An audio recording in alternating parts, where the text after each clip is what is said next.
At the family banquet, my father brought back an illegitimate daughter. She was wearing an ill-fitting little dress and timidly hiding behind him. "Hello, sister," my father stroked her head. "Be good, your sister has a bad temper. Sit next to dad." As she passed by me, she accidentally stepped on my skirt and tripped in public. My father glared at me. "She's your sister, don't bully her." On the 7th day after my mother passed away, at the family banquet, my father brought back an illegitimate daughter. She was wearing a vermilion strapless little dress and a pair of high heels that didn't quite fit her feet. She tried to hold her head high and said, gracefully, "Good evening, uncles and aunts, I'm Sarah." On the day of my mother's first 7-day memorial, Sarah, wearing a festive red dress, won everyone's attention, because she was really beautiful, just like her mother. She had a pair of amorous peach blossom eyes that could attract people.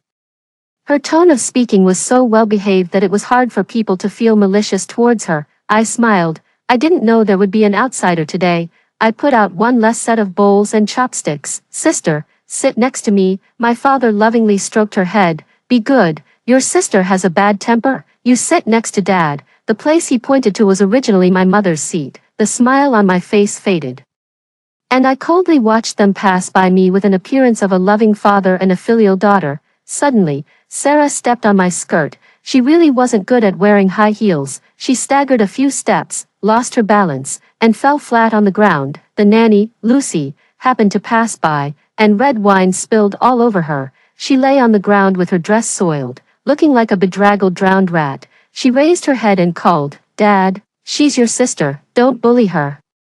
My father gave me a fierce glare, bent down to pull Sarah up. "It's okay, Dad will lead you over there." Before tonight, I was the recognized heir of the Smith family, but now, Sarah is too, and she is more favored by my father than I am. During the meal, he announced in front of everyone, "From now on, Sarah will live at home. She is the second young lady of our Smith family. Lucy, you should listen to the second young lady from now on." Lucy grunted a few times. "Okay." Sarah's arrival made the atmosphere of the family banquet quite awkward. The food I liked, Sarah also liked. In the end, for no apparent reason, my father turned the dishes in her direction and piled them on her plate, but she kept her head down all night, ate very little, and didn't say a word. "What's wrong? Doesn't it suit your taste?" Sarah shook her head. "Dad, I miss Mom." My father froze, glanced at me, and said in a low voice, "I'll bring your mom here soon."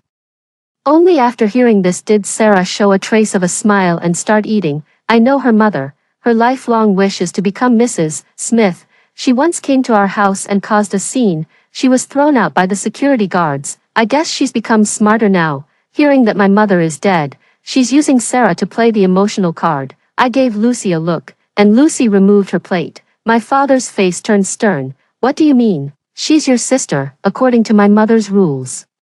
Cold food hurts the stomach. It's better not to eat it." I smiled, my attitude gentle. "Dad, Sarah has just come back and doesn't know anything. If you don't want me to teach her, then teach her yourself." Sarah swallowed, stared at the meat that Lucy took away, and said defiantly, "Dad, I know everything. I don't need her to teach me." I didn't say anything and quietly waited for my father to speak. Does she really think that just having an aristocratic status is enough to squeeze into high society? The connections I've accumulated over more than 20 years are something she can never have. My father also understood this. He stared at the black pepper sauce on Sarah's lip corner. A trace of annoyance flashed in his eyes, and he relented. "Sarah, follow your sister's rules." I put down my knife and fork, my tone calm. "Now, get down from my mother's seat." Sarah started crying. In front of everyone, tears fell one by one. "Dad, is there no place for me in this family?" I asked Lucy to add a chair next to me. "Your place is here. There is an order of seniority and a distinction between the high and the low. This is the first lesson you need to learn. Otherwise, when you reach middle age, you'll be laughed at." Upon hearing this, the relatives all lowered their heads and laughed softly. My father, who was implicitly criticized, turned black in the face and coughed a few times. She cowered. "Dad, I'm afraid of my sister." I poured a glass of wine. "You also need to get rid of the habit of being afraid of strangers. I'm your closest sister. If you're afraid of me, how will you attend banquets on behalf of the Smith family and make friends with the powerful in the future?" My father realized the seriousness of the problem and put on a stern face. "Sarah, you can learn a lot by following your sister." My second aunt smiled.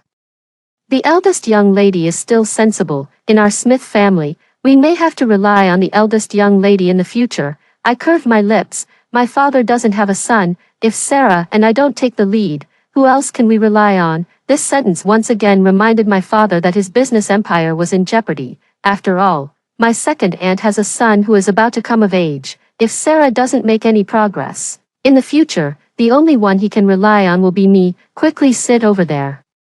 My father's tone became much tougher. Sarah hesitantly sat over. The food was put back on the table, replaced with a vegetable salad. It's not good to eat meat at night. Eat something vegetarian. I caught a glimpse of Sarah's white-knuckled fingers, turned my head, and continued to exchange pleasantries with the uncles and aunts. Sarah, of course, couldn't get a word in. Back then, when I was out on the street, I ran into Sarah. She arrogantly grabbed my father and her mother and said, "Your father is now my father, so your things will also be mine in the future." She doesn't understand anything and delusionally wants to get everything I have with just an identity and my father's favor. It's time for this dream to end. After dinner, Lucy knocked on the door and came in, saying that Leo had come. Leo is my fiancé, wearing glasses. I was sitting by the window, organizing my mother's belongings. If he's here, offer him a glass of water and then send him away. In recent years, he has followed his uncle and gone overseas to develop their business.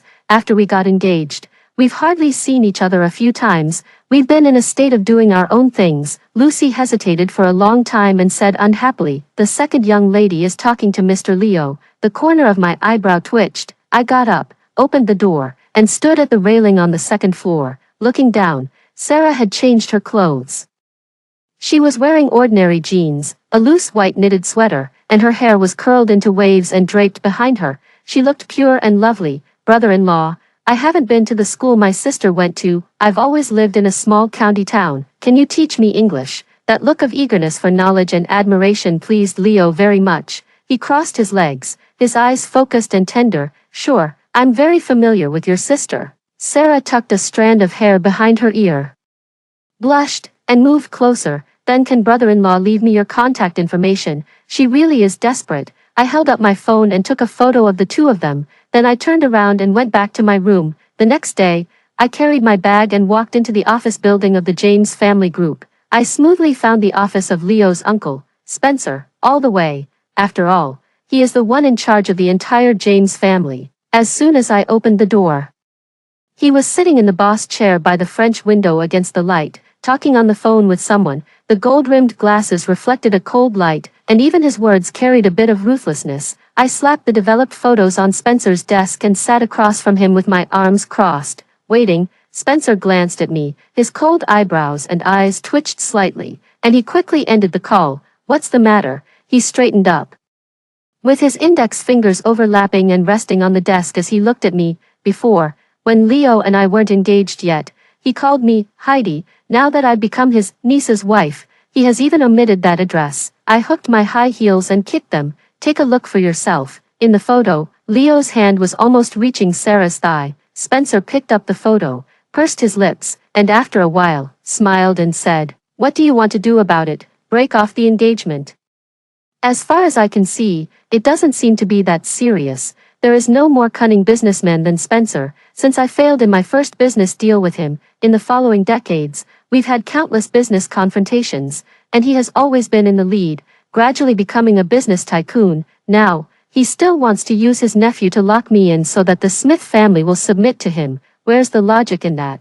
I clutched my small bag, placed my hands on the desk, and looked down at him. "Spencer, I'm informing you." Spencer took off his glasses, pinched the bridge of his nose, and sighed helplessly. "Heidi, this isn't a joke. The James family and the Smith family have integrated their businesses because of the marriage alliance. It's not appropriate to withdraw now, I know, but I'm fed up with Leo's idiotic behavior. He's always surrounded by gossip news. In recent years, I've dealt with more than a dozen messes that he caused." I squinted my eyes and suddenly started scolding him in front of his cold and abstinent face. "Old womanizer, take care of your nephew. If I catch him doing something like this again, I'll smash up your office." A rare look of blankness appeared on Spencer's handsome face. Bang! I slammed the door of Spencer's office. The secretaries outside stood in a row at the door of the secretary's office, smiling nervously. "Miss Heidi, this way please." Come to think of it, since I got engaged. The number of times I've come to Spencer's office to make a scene in a year is too many to count. Now, the evidence against Leo isn't enough to make Spencer agree, and the shareholders of the Smith family will never agree to me taking the lead in breaking off the engagement. The only way is to make Spencer propose it. I used to be frustrated for not having the opportunity, but now I have one. When I got home, my father was teaching Sarah how to play golf. She was clumsy but cute. Every move she made was wrong, making my father laugh heartily. Sarah, in the future, Dad will just rely on you and your mom to live. I stood at the door and was inexplicably disgusted. I originally wanted to pass by as if I didn't see it, but Sarah held up the golf club and asked provocatively, "Can sister play? Did Dad teach sister before?" I stopped in my tracks. The anger that I hadn't fully vented at Spencer finally found an outlet. I beckoned to Sarah, "Come here." She was very vigilant, and there was a hint of hostility in her eyes as she looked at me. "What do you want?" I walked over myself, grabbed her collar, and before my father could react, I took out my phone. "I've signed you up for a finance course. It starts in half an hour. You need to study for 8 hours a day, and there are also after-class assignments. Figure this out first before you think about playing golf." My father looked as if he had swallowed a dead fly and forced a smile. "Heidi, you're so considerate." I curved the corner of my lips. I have a stronger sense of being prepared for danger in times of peace. After all, playing golf can't ensure that she'll have enough to live on for a lifetime. Sarah looked at my father pitifully. "Dad, I don't want to study." Sarah is just like her mother, lazy and gluttonous, with the only thought in her head being to climb the social ladder by relying on others. This time, my father didn't speak up to favor her. I grabbed Sarah's collar, walked out of the yard all the way, and threw her to the driver. "Let her stay outside tonight. She makes me feel annoyed when I see her. Don't let her come back." "Heidi, I knew you had no good intentions." Sarah tore off her mask and said, "I'll tell Dad right away." I pressed her against the car window, my face turning cold. "Behave yourself, or I'll find someone to deal with you. You're just pretending." I held up a handwritten address. "Your mom lives here, right?" "In an old residential building. It's common for the wiring to be aging, right?" The driver, "Yes." Sarah's haughty posture suddenly wilted. When she was shut in the car, her little face turned pale. I opened my WeChat moments and took a look at Leo's status. "The finance course is so boring. Is there anyone who wants to come?" Satisfied, I turned off the phone screen, transferred some money to a gossip reporter, and waited for the good show to begin. There was a charity gala in the evening. I wore a white mermaid dress and curled my hair into big waves. When I got out of the car, I found a black Rolls-Royce parked at the entrance of the hotel. I stepped on my 8 centimeters high heels and walked past it with a clicking sound. Then I deliberately took a few steps back, bent down, and knocked on the car window with a smile. Spencer's face appeared, and he frowned and asked, "What's the matter?" I curved my eyes and smiled. "I didn't know Uncle Spencer was also here. Shall we go in together?"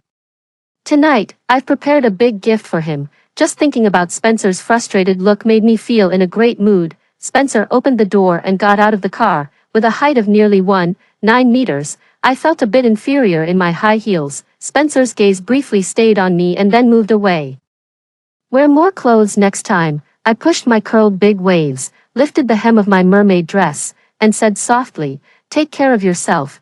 Then I snorted and walked in the door in a good mood. In the hall, glasses were clinking. Tonight was a charity gala hosted by many business tycoons and celebrities in City A. Spencer's arrival undoubtedly attracted a lot of attention. He walked among the crowd, dressed in a suit, calm and reserved. Soon, more people came to exchange pleasantries with him. Spencer and I were each busy with our own things, moving smoothly among the business elites, looking for the next opportunity to make a fortune. Halfway through the banquet, holding a half-full glass of wine, I leaned on the sofa in the corner with hazy eyes and found that Sarah had posted a status on her WeChat moments. In the photo, her hand was overlapping with someone else's, with the caption, "True love is innocent." As expected of her, she's really quick. Soon, a small window popped up on my phone. "The second daughter of the Smith family is suspected of having an affair with Leo. Is Heidi's fiancé status threatened?" In the photo, Sarah was snuggled up next to Leo, looking full of tenderness and affection. I calmly sent a message to my secretary, by the trending topic, "If you can't make it to the top, don't sleep tonight." I turned off my phone, raised my head, and met Spencer's gaze in the crowd. his eyebrows and eyes were dark. And his thin lips were tightly pursed. Obviously, he had already received the news. I curved my lips in delight, raised my wine glass to him, and laughed as I took a sip of wine. This time, I've really touched the tiger's butt, because Spencer had already pushed through the crowd and was striding towards me. After a while, he stood in front of me. Did you do this? I was a bit drunk, uncle. What are you talking about? Spencer pressed down on my wrist, took away the wine glass. Heidi. You're drunk, don't drink anymore. You can announce the termination of the engagement now, right? Otherwise, if this gets bigger, neither of us will have a good time. Although I was drunk, fortunately, my thinking was still clear. I didn't miss any of the conditions I needed to negotiate with Spencer. Spencer was silent for a while. You're right, it's time to terminate the engagement. His cold pine-scented male fragrance wafted into my nose, making me feel a desire to lean on him. I tilted my head and leaned against him. Excuse me, my driver is outside. Carry me out, please. Thank you. Spencer was obedient and picked up my arm with one hand, pulling me out of the venue. Standing in the cold wind, I looked around. My driver didn't come. After saying that, I sneezed. The veins on Spencer's forehead twitched. I'll drive you. He carried me into his Rolls-Royce. I had the contact information of Spencer's driver. I selected a familiar address from the many addresses in my phone and sent it to him. It was probably one of the properties under my name. I didn't want to go home, so I planned to make do for the night in the city. Spencer's driver looked back at me, hesitating to speak. I leaned on Spencer and babbled. Did you close the deal in City C next month? Spencer curved his lips. Heidi, that's a business secret. I didn't expect to get any useful information from him, as sleepiness came over me. I leaned against the window and was drowsy. After a while, the driver reminded me, Miss Heidi, we're here. I opened my eyes hazily. Thank you. I pushed the door open and got out of the car, relying on my vague memory. I walked into the corridor. When I pressed the elevator button, a big hand wearing a wristwatch reached out from behind and pressed the button one step ahead of me. I turned around and met Spencer's face. You're welcome. You don't need to accompany me upstairs. Spencer glanced at me and stepped into the elevator first. He wouldn't want to come in and sit at my place, would he? I kept my head down all the way, comparing with the information on my phone. I found apartment 1203 and skillfully entered the password. Click, the door opened. I turned around and blocked the door, smiling at Spencer and saying, I'm home, take care and I won't see you out. Spencer pursed his lips. After a while, he smiled helplessly. This is my home. It took me a full minute to digest this news. Your home. I squinted my eyes and confirmed the password lock again. Mr. Spencer, you used my birthday as the password. Spencer was amused by me. Who said it? Don't you remember? Could it be me? Halfway through my words, I suddenly remembered a drinking party last year where Spencer was also present. We argued heatedly about a business deal, and it reached a boiling point. In the end, Spencer narrowly won and got the contract from the client. I drank some red wine and followed him all the way, babbling unwillingly. It seemed that I followed him to the door of his house and even mistook it for my own, entering the password over and over again. He sighed. Heidi, 2722, no, you don't know anything. Spencer just watched me act drunk until the password door was locked due to too many incorrect attempts, in the middle of the night. Spencer and I squatted in the corridor and reset the password. Which password do you want to set? 0401. I squatted beside him with a smile, holding my chin. It's my birthday. Spencer didn't say anything and decisively changed the password. I stood up unsteadily and blocked the door. I'm home, you're not allowed to come in. Heidi, I suggest you shut up now and go in and sleep. That night, I was dragged into the house by Spencer, thrown onto the bed, and slept with my head covered all night. When I woke up the next day and saw Spencer with a tired face, I suddenly felt extremely embarrassed. Later, I deliberately tried to forget this matter, and I really couldn't remember it. At this moment, Spencer stood at the bottom of the steps and spread his hands helplessly. Heidi, I really didn't expect the same thing to happen twice. My face turned red, and I pretended to be calm as I walked outside. Spencer grabbed me. It's so late. Where are you going? Going to find another place to sleep. I can see that your foot is blistered. Doesn't it hurt? Spencer tugged at his tie. Went into the house and turned on the light. Come in. It's not like you haven't slept here before. This person really can't stand not making fun of me for even a minute. To be honest, wearing 8 centimeters high heels had already made my feet lose all feeling. Blood was seeping out from my heel, my scalp went numb, and I turned around and rushed into Spencer's apartment. I politely left a sentence. "It's so late. I'm really sorry to bother you." Spencer was already used to my hypocritical face. He snorted a few times and took out a brand new pair of women's slippers from the shoe cabinet. He was well prepared. I guess he doesn't bring women back home rarely. As soon as I entered the house, I kicked off my high heels, threw myself barefoot onto Spencer's sofa, and let down my hair. When Spencer came over with a first aid kit, I was squinting my eyes and browsing the news on my phone. "Mr. Spencer, you need to deal with the termination of the engagement quickly, otherwise, if it gets bigger tomorrow, it will be hard for both of our families to end it well." "Don't worry." Spencer suddenly held my ankle, and a wet cotton swab touched the wound. A trace of dull pain came, and I hissed. Instinctively withdrawing my foot, Spencer exerted some force and pulled it back again. "Disinfect it, don't move." The warm temperature of his palm seeped into my skin without missing a bit. Spencer's movements were very gentle. His fingertips gently lifted the skin around my ankle and applied the medicine patiently bit by bit. In contrast, my ankle looked much more slender. In his big hand, it was fair and fragile. I squinted my eyes, held my chin, and carefully examined his profile. "Spencer, why don't you consider being the son-in-law who marries into our Smith family?" Spencer's movements paused. He looked up and stared at me for a few seconds, then suddenly laughed. "Heidi, what bad idea are you coming up with this time?" I stretched lazily. "This way, all your businesses will be mine." "Sure, you can take them all if you want." Spencer lowered his head and smiled. He put a band-aid on me, including me. I know him well. I pulled my foot out of his palm. "No thanks. You and Leo are about the same." But Leo bragged to me that his uncle changes 8 girlfriends a month. I was just about to get up and take a shower when suddenly, a familiar and dangerous heat rushed to my lower abdomen. I immediately froze in that position. "What's wrong?" Spencer put away the first aid kit and looked at me questioningly. He has been in the romantic world for a long time. There should be some supplies at home. I hesitated for a long time and asked, "Do you have any sanitary napkins at home?" Spencer's gaze lingered on my face for a second. He slowly and patiently confirmed, "Sanitary napkins." At that moment, I felt as if Spencer's elite mind had crashed. "Yes." I gritted my teeth. "Don't you have any?" "No." Spencer's expression was subtle, even a bit serious. "Wait a moment. There's a supermarket downstairs." He picked up his clothes and went out the door again. When I was sitting on the toilet, Spencer called me.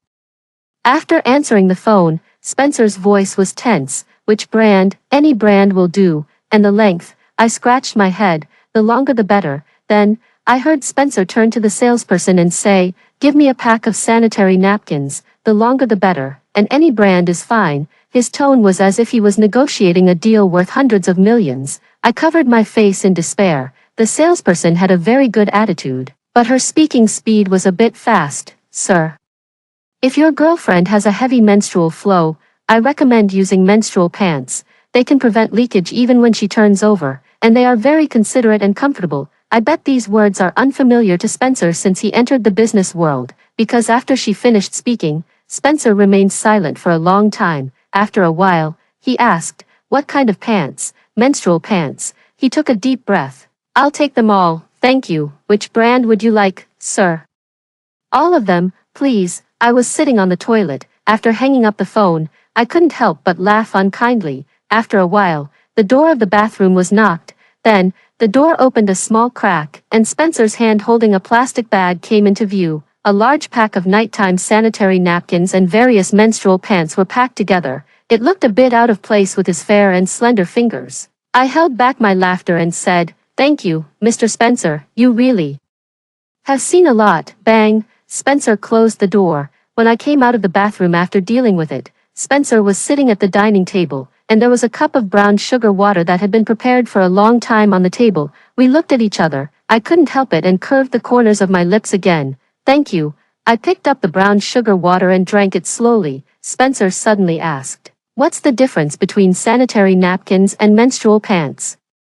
The water suddenly choked into my lungs. I bent over, coughing so hard that I couldn't catch my breath, and my face turned red. I found that he was really thinking about this question. I said angrily, "What, has Mr. James found another business opportunity?" He handed me a piece of paper and helped me calm down. He smiled and said, I'll buy them more conveniently next time. Take care of yourself. I dodged Spencer's hand, ran away and sat on the couch to check my phone. Spencer was on the phone with someone. Judging from the content, it should be the deal in City C. Not long ago, Mr. Mandy from City C specifically visited City A. Spencer and I accompanied him throughout the process. In the end, Mr. Mandy still chose to cooperate with Spencer. I stared at him with a resentful expression. He sensed my gaze, turned his head, and resumed his confident attitude. Heidi, your gaze can't kill people. I knocked on the table and stared at the clock in the corner. Ding. My phone and Spencer's phone rang at the same time. My secretary sent me a text message. MS, Song, we've won the deal in City C. We signed the contract before the James family. Then I grinned. I had been waiting under the scorching sun in City C for an afternoon and finally managed to persuade his wife. All my efforts weren't in vain. Before the contract is signed, everyone competes based on their own abilities. The text message about the failed deal was reflected in Spencer's dark eyes. He looked up and stared at me quietly. I'm really sorry to let Mr. James be disappointed. No wonder Spencer didn't remind me when I pointed the wrong way tonight, because he needed to seize the opportunity and sign the contract with Mr. Mandy. I drank the brown sugar water in one gulp and said regretfully, Mr. James, your gaze can't kill people. Do you want to talk about your feelings? I'm thinking. He slowly curved the corners of his lips, and there was a faint smile in his eyes. Why didn't I put poison in your brown sugar water just now? I laughed happily. Business is business. I will always remember Mr. James's great kindness tonight. If you have any difficulties in the future, I will definitely do my best to help you. It's cold at night, so Mr. James, remember to add an extra quilt. Spencer replied with great grace. Okay. There was a guest room in Spencer's house.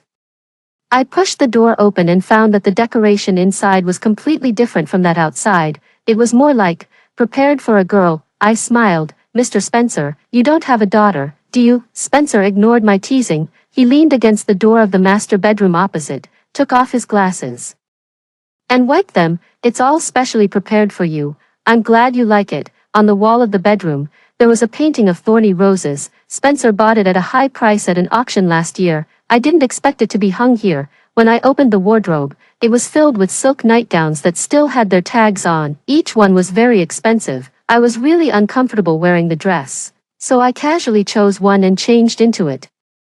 I turned over the tag and transferred the money to Spencer. It had black lace edges, and the design was relatively conservative. The fabric was smooth and shiny. I didn't expect that Spencer had quite good taste. I was so tired after a day that I fell asleep as soon as I lay down. In the middle of the night, I was awakened by the colicky pain in my abdomen and broke out in a cold sweat. The few glasses of cold wine I drank at night turned out to be the culprit causing my menstrual pain.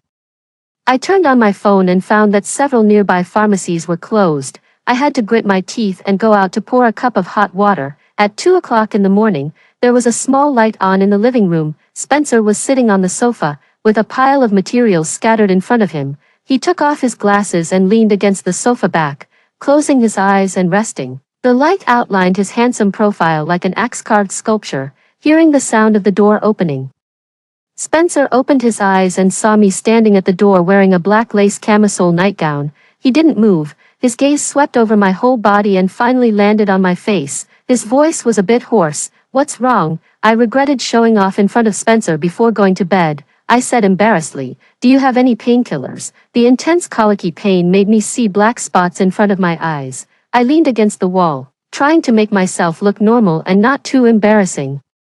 But I still overestimated myself. A sharp pain hit me, and I squatted down along the wall. The next second, Spencer reached out and grabbed my lower back, stopping my downward slide. The warmth spread through my lower back and penetrated my nightgown. Lie down first. I have some at home. I'll get them for you. His voice was steady, and it easily soothed my anxious mood. I leaned against him. Let me take a breath. Spencer didn't even listen to me finish my sentence. He picked me up horizontally, kicked open the door, and stuffed me under the quilt. He touched my wet forehead, took out a tissue, and wiped it.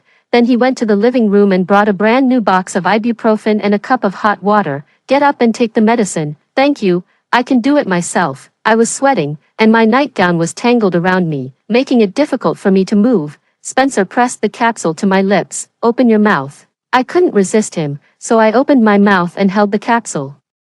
My lips accidentally brushed against Spencer's fingertips.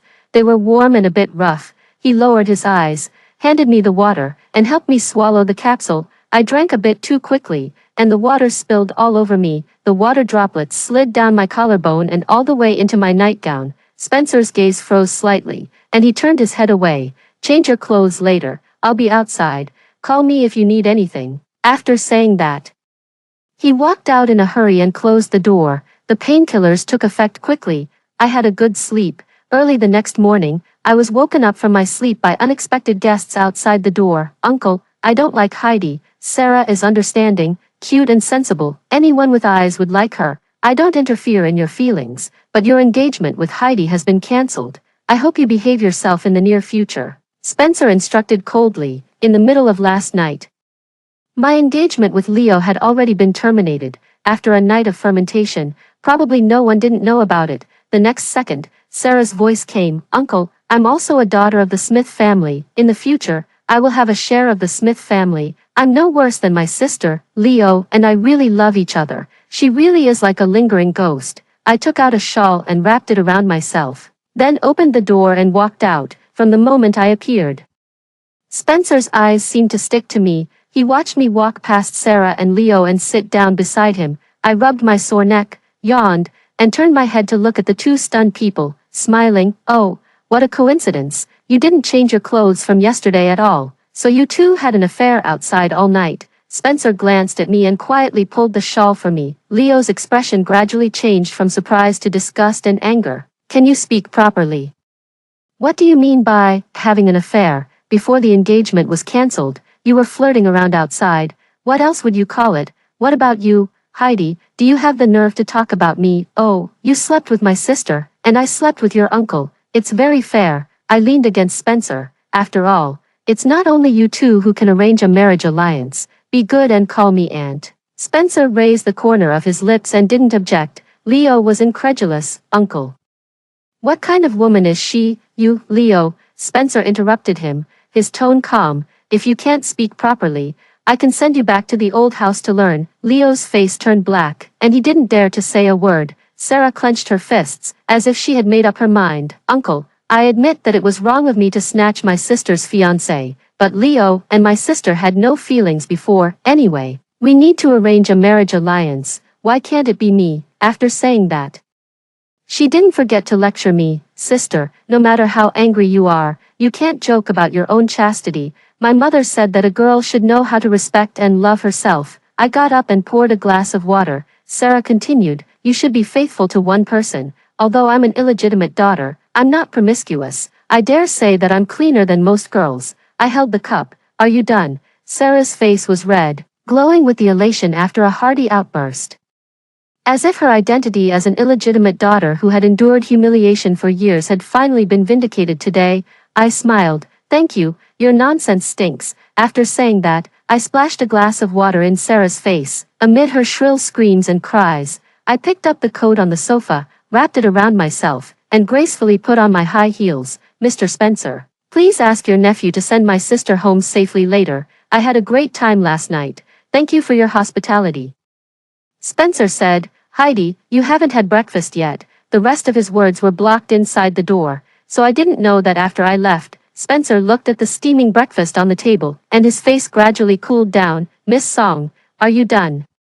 Leo put his arm around Sarah, coaxing her while shouting, Uncle, did you see that woman? She's like a lunatic. Spencer sneered. Leo, go back and pack your things. You're going abroad to study. Sarah was incredulous. Uncle, it seems that your father didn't teach you. Spencer's eyes were terrifyingly cold. I don't like others casually claiming kinship. Leo is going abroad. Miss Song, I suggest you listen to your sister and attend classes properly. I hailed a taxi on the side of the road. When passing through the intersection, I found that the announcements of the cancellation of the engagement between the two families had been posted there. My depressed mood improved a lot. I asked my assistant to bring a set of change of clothes. I held a hot water bag and busied myself in the office for a day. When I got home from work and pushed open the door, I heard a woman crying. Turning around the entrance hall, I found that Sarah and her mother were sitting on the sofa. Both of them had red eyes, and their crying postures were exactly the same. Sarah's mother was wearing my mother's jade bracelet on her wrist and my mother's clothes, saying, "Honey, from today on, I'll live in this house. Let's see who else dares to bully our Sarah." I really didn't expect that on the second day. She couldn't wait to take my mother's place. Lucy saw me and came over from a distance, raising her voice. "Oh, the eldest young lady is back." Their conversation stopped abruptly. Looking at the displeased Lily, I had a gentle expression and spoke politely. "Aunt Lily is here.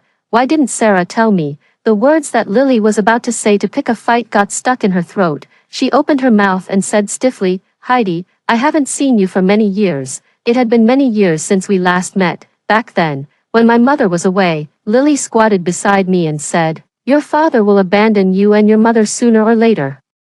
It scared me so much that I couldn't sleep for several nights, for fear that my parents would divorce. Such a vicious woman always plays the role of a poor and helpless person in front of my father. I took off my coat and looked down to find that Lily was wearing my mother's slippers. The smile on my face froze slightly, and then I quietly walked over and sat down beside my father. Lily's hands were a bit rough, as she moved. They caught on the new silk dress she was wearing, causing it to snag. "What a waste of good material." My father coughed softly. "Heidi, from today on, your Aunt Lily will live in the house." He directly informed me without even an explanation. Sarah hid in Lily's arms coquettishly. "Mom, Leo and I are in a relationship, but my sister won't allow it." Lily assumed the stance of the legitimate wife. "Heidi, I know you have high standards and look down on marriage alliances, but your father has worked hard to build his business from scratch. Sarah and I know how to feel sorry for your father. What you don't want, Sarah will take. It's all for the good of our Smith family. What are you so angry about?" My father glared at me, his tone unfriendly. "Why did you pour water on your sister in front of Mr. James today? When I was a child, my father would look like this when I made a mistake." At that time, he comforted me again. "This is a sign that Dad loves you." Later, I realized that it was all bullshit. Counting on he to love someone was worse than counting on a male pig to give birth. At this moment, they really looked like a family. I smiled. "Didn't she deserve it? What's your attitude?" My father frowned. Lily suddenly choked up. "All these years, I've been hiding in a small county town with Sarah. I can do without enjoying the good life.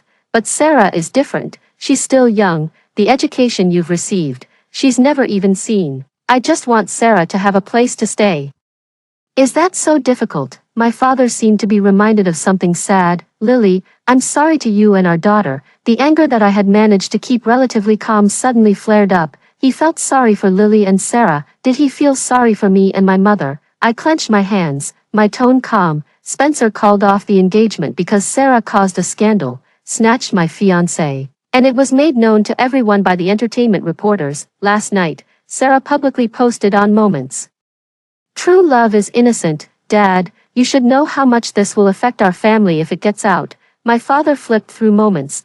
Why didn't I see it? I casually pulled up an entertainment gossip article and read it out in front of the three of them. Sarah's biological mother was a mistress who took the wife's place. Her daughter follows in her footsteps. Is the Smith family's gene equivalent to mistress culture? My father's face turned green. "Which media said this? Sue them for me." "Are you going to sue them one by one? Besides, are they wrong? I didn't snatch him. You just couldn't hold on to Leo. He was willing." Sarah shouted with red eyes. "Are you especially afraid that I'll take your things? Heidi, you're scared." Lily wiped away her tears. "Honey, I can be a nobody, but for our child, do you still want her to suffer such grievances?" I smiled. "Dad, look, this is just a simple small report with less than 200 views. Sarah is yelling at me. And Aunt Lily is crying. People who can't control their emotions. Can you rest assured to entrust the important task of the marriage alliance to them? If Aunt Lily lives in our house and the reporters block the door tomorrow, how can you ensure that they will calmly accept the interview and not leave any handle for the reporters?" My father's face was green, and he pursed his lips, saying nothing. Lily dried her tears and calmed down her emotions. "Honey, I can do it, whatever Linda could do. I can do too." Linda was my mother. She used to move freely in the social circle of upper-class ladies and helped my father settle many things. Did she really think that by wearing my mother's clothes and jewelry, she would be the same as my mother? My father glanced at me, his eyes dodging. "Heidi, forget it. With one or two tries, they can always learn." He also knew he was in the wrong, but he still insisted on protecting them. "Fine." I called my secretary. Arrange a press conference for the Smith family tomorrow. The chairman is getting remarried, and Ms. Lily will attend. Wait, I interrupted Lily's words. It's okay, Aunt Lily, don't be nervous. I'll help you practice. The reporters will just ask those few questions. I stared into her eyes and faintly smiled coldly. May I ask, Ms. Lily, what was your purpose for being a mistress? Was it for Mr. Smith's money or for him as a person? Annoyance flashed in Lily's eyes. And she pretended to be calm. I have always loved him as a person, and our relationship was based on true feelings and within the bounds of propriety. Miss Sarah is the same age as Heidi. May I ask what method you used to seduce Mr. Smith to cheat on his wife back then?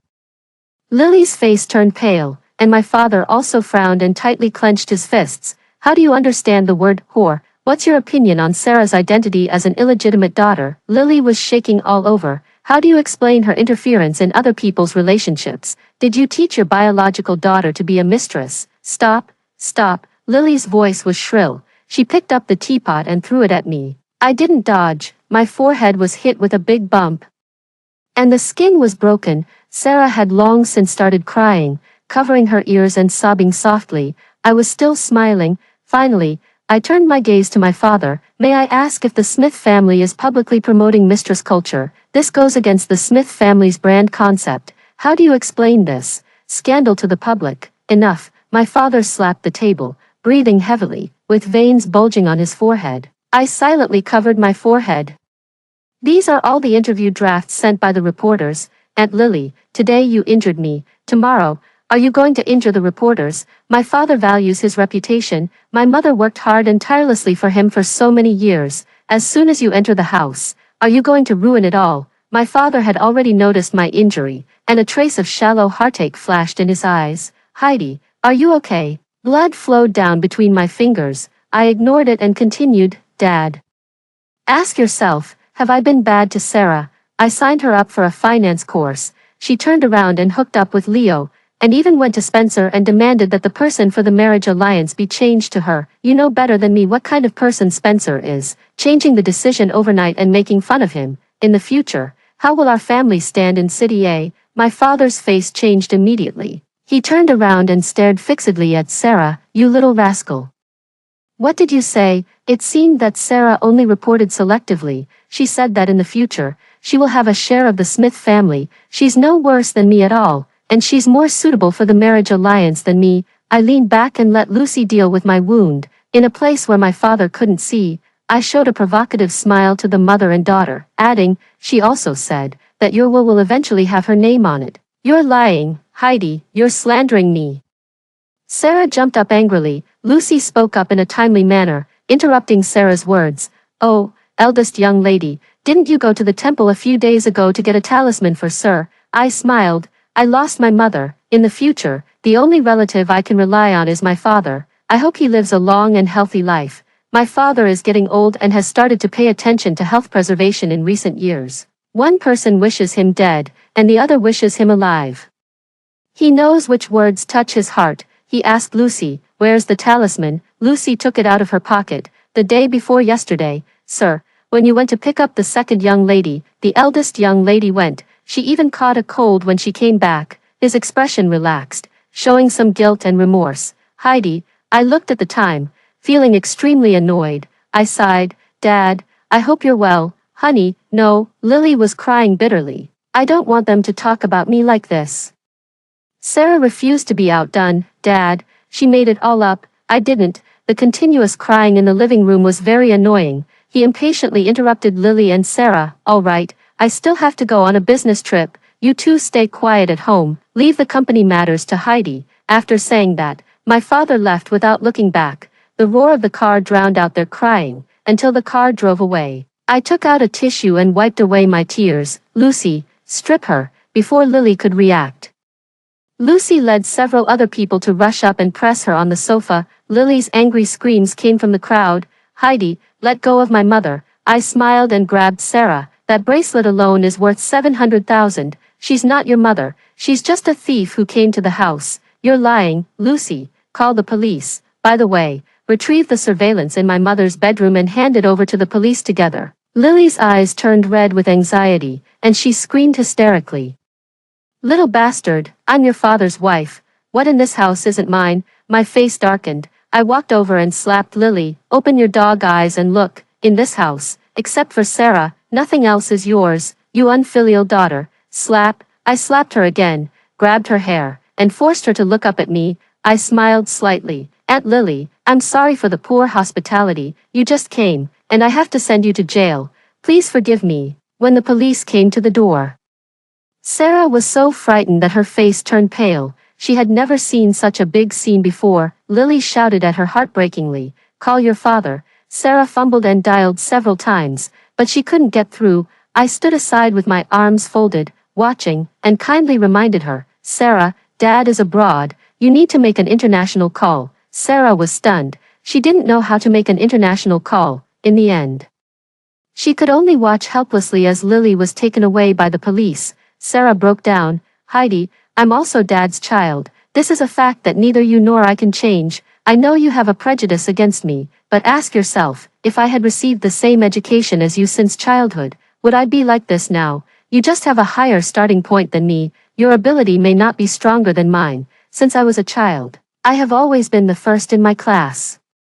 I was recommended to the best local university and got scholarships every year. Heidi, do you dare to compare with me? What are you afraid of that makes you treat me and my mother like this?" I glanced at her. "Have you understood the finance course? What did the teacher teach? Did you preview? Did you review?" Sarah was left speechless. If you think that becoming a wealthy family means you can do nothing, loaf around, fall in love with brainless rich second-generation kids, and reach the peak of your life, you'd better get back to where you came from as soon as possible. I took out a class schedule and threw it to her. "I've told Dad that from now on, not only the finance course, but also English, etiquette, and management, you have to take all these courses. If you don't show any results in 3 months, there's no need for you to stay in the Smith family." Sarah was obviously dissatisfied with my arrangement. "How can I finish learning all these, Heidi?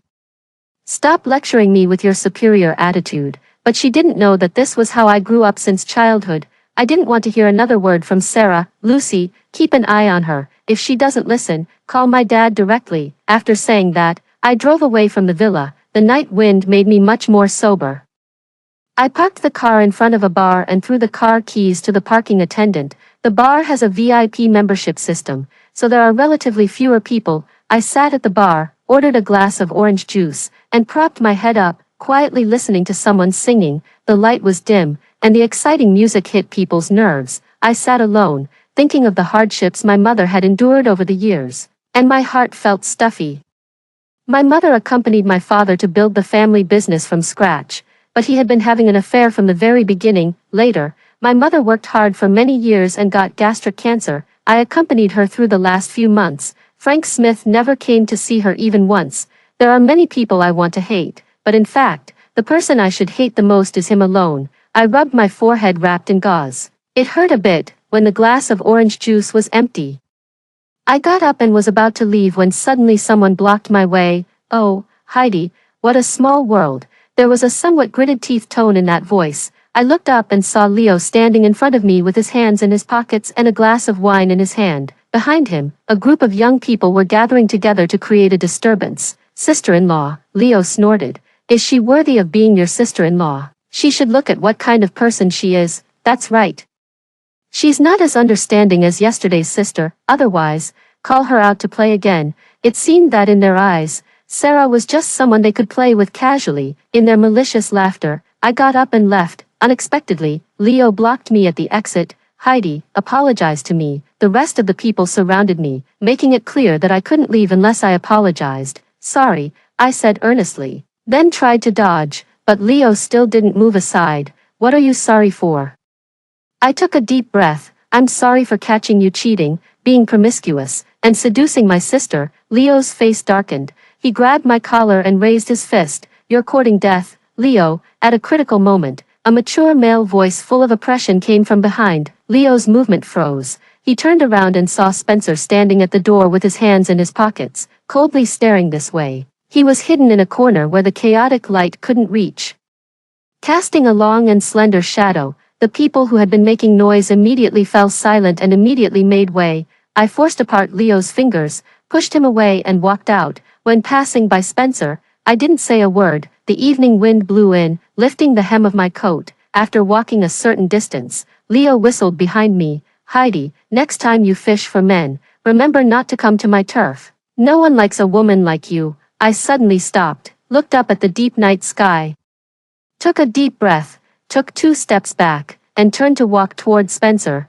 He leaned against the door and didn't move. His dark eyes just stared fixedly at my figure until I was in front of him. I grabbed Spencer's tie, pulled him down, and the next moment, kissed his lips, soft and cool. With the chill of the evening wind, the familiar perfume smell came. This man was as old-fashioned as ever in his taste and had never changed it for so many years. Spencer didn't even close his eyes. Like a complete tool man, a hint of a smile appeared in his eyes. I separated as soon as I touched his lips, looked up into his deep eyes, and asked, "Marry me?" Spencer stared at me deeply and uttered one word, "Sure." I let go of Spencer's tie, turned my head, and sneered at Leo, whose face was ashen. "I'm unwanted, Leo. I'm the one who chooses others. If you want to throw yourself at me, you'd better consider your own worth." After saying that, I gently pushed Spencer and walked out.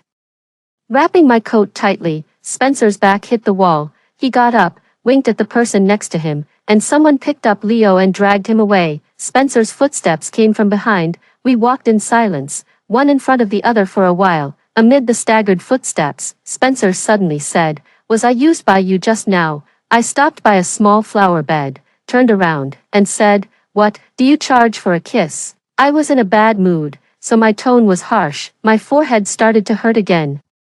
Spencer's eyes fell on my forehead wrapped in gauze. Ignoring my anger, he looked at his watch and said, "I'll take you to the hospital." "I'm not going." After saying that, I turned around annoyed and walked out along the path. Spencer grabbed my arm, coaxing me like a child. "Heidi, be good." "I don't want to be good." I turned around and shook off his hand, holding back the sourness in my eyes. I've had enough of pretending to be a well-tempered lady from a noble family for so many years.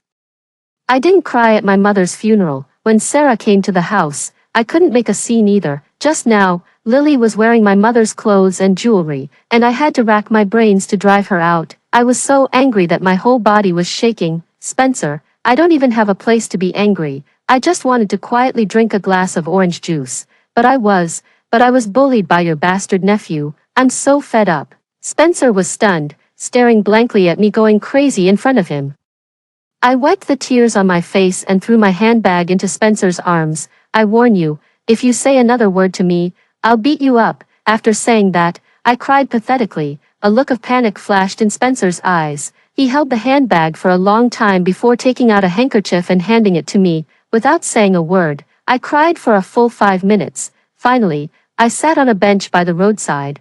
My hair was messy, and my shoes were kicked far away in my anger. Spencer sat beside me on the roadside and put a coat on me. My anger was stuck in my stomach. I took a few deep breaths. "You owe me orange juice." He obediently got up, walked into the convenience store across the street, and came out with a large bucket. After a while, I twisted open the bottle cap and drank half a bucket in one go. Suddenly, I felt much more comfortable. The gauze on my head was half off. Spencer took out the things for changing the dressing from the plastic bag and silently started to disinfect me and put on a new gauze for me. "Who hit you?" "Lily. I've already sent her to jail." I held the orange juice, staring expressionlessly at the deep night, looking extremely bitter. Spencer didn't say anything. He accompanied me to blow the wind for an hour. When I had completely calmed down, I said, "Before the wedding, I'm going to City C. I'll leave the rest to you." Spencer turned his head to look at me and suddenly smiled. "Okay." At that moment, I suddenly had an illusion that he really wanted to marry me. "Tell me the flight," he said. "No, Heidi." I said no. A few days later, I finished handling the work in City A and got on the plane. At 10 o'clock in the evening, I arrived in City C. The climate here is a bit hotter than in City A. I left in a hurry and didn't bring light clothes. Wearing a knitted sweater, I quickly sweated all over. Mandy was the partner for this cooperation. The car he sent was parked at the airport entrance. However, from a distance, not only my name was written on the sign, but also Spencer's name. I suddenly had a bad premonition. The next second, a small fan appeared in front of me, bringing a bit of coolness to me who was trapped in the heat. I looked up and found Spencer beside me. The top light in the airport hall shone on his head, and his face was hidden in the shadow. with his eyes deep and charming. Heidi, good evening. I twitched the corner of my mouth. What a coincidence. The next second, I put on a serious face and turned around to pull my suitcase towards the van. Spencer followed behind, not in a hurry. The small fan was always kept diagonally behind me, buzzing. I was so angry that as soon as I got in the car, I sent a text message to Mandy. Mr. Mandy, do you want to take advantage of both families? Oh, it's a misunderstanding. I heard that the two of you are getting married soon. Aren't we all family? Yes. The next day, the news that I was going to marry Spencer spread throughout the streets and alleys. The top trending topic on the front page remained for 3 days without showing any sign of being removed. I glanced at Spencer, who was sitting beside me, looking at ease, took a deep breath, and cursed inwardly. Old fox. The welcome banquet was set at the largest garden hotel in the local area. Mandy stood at the door to welcome us in person. As soon as his wife saw me, she came up enthusiastically to chat. Heidi, long time no see. I smiled. Mrs. Mandy's skin has improved a lot again. Indeed, using the method you told me last time, my acne scars are all gone. I saw out of the corner of my eye that Spencer was looking at me. I turned my head and smiled gently. Does Mr. James want to learn? Facing my provocation, Spencer helplessly curved his lips. Heidi, aren't you hot? If you keep wearing this until tonight, you'll get prickly heat. What a coincidence. I just bought a few clothes. What size do you wear, Mrs.? Mandy looked happy. Size S. Spencer answered for me. I glared at him, followed Mrs. Mandy into the car. After a while, I changed into a loose sleeveless dress and flip-flops. The first time Spencer saw me, his eyebrows and eyes relaxed, and his eyes softened a bit. Generally, this meant that he wanted to laugh. I grabbed Spencer's tie, pulled him closer, and squinted my eyes to ask, Mr. Spencer, aren't you hot? I'm okay. He lowered his head, suppressing a smile. You look beautiful. Our breaths intertwined. The cold pine scent on Spencer filled my sense of smell with the wind. I let go of my hand as if I had been burned and walked a few steps quickly to catch up with Mrs. Mandy and chat with her about daily life. The evening wind was gentle. Spencer and Mandy followed behind, and their conversation was neither too far nor too close. In Spencer's hand, he was still carrying a pair of my high heels that I had changed out of. When the welcome banquet was over, I realized that Mandy had stingily booked only one room. The receptionist told me apologetically, Madam, it's the peak tourist season during the holiday. There are no empty rooms. Do you want to change to another hotel or? Spencer stood behind me, as silent as a mute. I glanced at him. Spencer spread his hands. I don't have any friends in City C. If you don't want me, I have nowhere to go. Anyway, we were going to get married in the future, so I wasn't too particular. I took the room card and entered the room with Spencer, one after the other. With the sound of Spencer closing the door behind us, I flopped onto the sofa weakly. Please turn on the air conditioner. Thank you. City C is humid, and the local cuisine is spicy. I was sweating all over. Spencer turned on the air conditioner to a suitable temperature, took a blanket, and covered me with it. Do you want to take a shower first or should I go first? I groaned weakly a few times. You go first. I'll lie down for a while. Spencer didn't say anything and walked into the bathroom first. I belatedly realized that the conversation just now was a bit strange. My phone rang. My secretary urged me to look at the documents. I remembered that I didn't bring my computer, so I shouted to Spencer through the bathroom door, Can I use your computer? Spencer's voice came through the sound of water. Sure, help yourself. I rummaged through his bag and took out a silver gray laptop. As soon as I opened it, a password box popped up. I tried Spencer's birthday, but it was wrong. Common passwords didn't work either. Finally, I somehow entered my own birthday. The lock was successfully unlocked. I was stunned. Before I could react, I was startled by the suddenly popped up screen. It was a website. The woman in the picture was gracefully hugging someone else and making some indescribable sounds. To be fair, the woman had a good figure. I didn't expect that Spencer liked this. The bathroom door suddenly opened. Spencer was wearing a bath towel, and his black hair was still dripping. The water droplets rolled down his neck and shoulders and disappeared into the soft bath towel.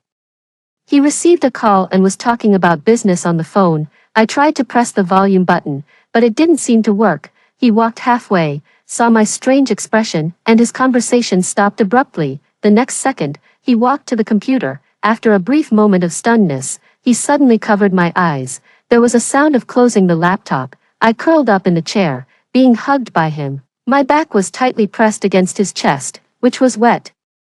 I don't know if there was something wrong with the laptop or for some other reason. After it was closed, the sound didn't stop but became more ambiguous and intense. It echoed in the spacious living room. I closed my eyes, feeling the temperature of Spencer's palm, as if I had lost my ability to speak. He fumbled for a long time. Finally, the room became quiet. Only the breathing of the two people was left. It was a bit awkward, and a bit strange. Heidi, what are you doing? Spencer was the first to speak, his tone gentle as it brushed past the tip of my ear. I had my eyes covered and couldn't see anything, so I could only clear my throat. I'm learning. It started playing as soon as I opened it, so I took a look. Didn't I disrupt your progress? It wasn't me. Spencer's tone was strained, with a hint of hoarseness. Leo used my computer yesterday. Oh, actually, you don't have to explain so much. Didn't you change 8 girlfriends a month? The next second, Spencer hooked his finger under my chin and kissed me, with a bit of shyness and annoyance. He picked me up, turned me around, and placed me on the table. Spencer braced his hands on either side of me, trapping me in the narrow space. This was the first time I had a large-scale perception of Spencer's body temperature, which was scorching hot and full of aggression. He was very close, his face was serious, and he asked, "Who told you that, Leo?" Spencer's eyelids twitched. He took a deep breath and said, "I didn't." My lips were numb, and my hand was still resting on his broad shoulder. Maybe it was because I had a little wine, and I was feeling a bit tipsy. "Spencer, your kissing skills leave much to be desired." "Is that so?" Before I could finish, Spencer kissed me again, this time. His skills had improved dramatically, gradually, due to lack of oxygen. I hugged his waist. He leaned close to my ear and asked, "Heidi, what have you learned?" I smiled. "I've learned a lot, of course. I also know a lot." Spencer picked me up in his arms. "Teach me." The gentle evening wind blew in through the window, and the white gauze curtains fluttered. The ambiguity invaded my rationality without restraint. In the end, I wasn't satisfied with just the surface. I grabbed Spencer's clothes, intending to take the upper hand, but he caught my hands and pressed them against his chest. Spencer's wild heartbeat pounded against my palm, and his breath was scorching hot. I looked into his deep eyes and smiled, curving my lips. "Spencer, do you like me? How did you know?" "Your heartbeat." He chuckled softly and kissed me again. "It's just a lack of oxygen." "Is that so?" I kicked off my high heels and pushed him to sit on the bed. "Mr. Spencer, you'd better hide your thoughts well and don't show any flaws." The next day, I covered my aching waist and got up to go to Mandy's company to discuss business. His factory was on the outskirts. Along the way, Mandy and I had a pleasant conversation and, by the way, finalized the next cooperation plan. Spencer, on the other hand, looked as if he hadn't slept well and closed his eyes to rest. "Hey, Mr. James, didn't you sleep well last night?" I leaned over and whispered softly in his ear, my tone gloating. Spencer half opened his eyes, his smile cold. "Heidi, if you were more well-behaved at night, I would have slept better. We had quite a lot of commotion last night." In the early hours of the morning, when we were about to go to sleep, I lay next to Spencer, touching his hand from time to time and kicking his leg with my foot. I got him aroused, but then I fell asleep myself. When I woke up in the morning, my arm was across Spencer's neck, as if I was hugging a big doll. So I tried every means to wake him up. Just as he was gritting his teeth and about to catch me, I got out of bed. I clicked my tongue. "Sorry about that. I'll definitely pay attention next time. After all, we still have to spend a lifetime together." The vein on Spencer's forehead twitched, and he closed his eyes and ignored me. The factory was a few kilometers away from the urban area. At a glance, there were all old stone houses. After getting out of the car, Mandy pointed to a place not far away and said, "We might have to stay here tonight. After we finish tidying up, I'll show you around." The old house had been in disrepair for a long time, and many places were locked. Only one room had been cleaned in advance and was left for me and Spencer. Mandy was in a good mood tonight and persuaded Spencer to drink a lot of wine. After dinner, Spencer was a bit drunk and wouldn't let go of my hand. Just before we reached the dormitory door, he suddenly picked me up in his arms. I let out a scream. "Spencer, what are you doing? There are bugs. I'll carry you over." There were no bugs. I didn't see any. His steps were a bit unsteady. He carried me into the room and placed me on the bed, then bent down and kissed me. I struggled. "Get off me." Unexpectedly, Spencer kissed me even more passionately. "Heidi, I love you." I was stunned for 2 seconds. then held Spencer's face in my hands. Are you really drunk? No, he stared at me.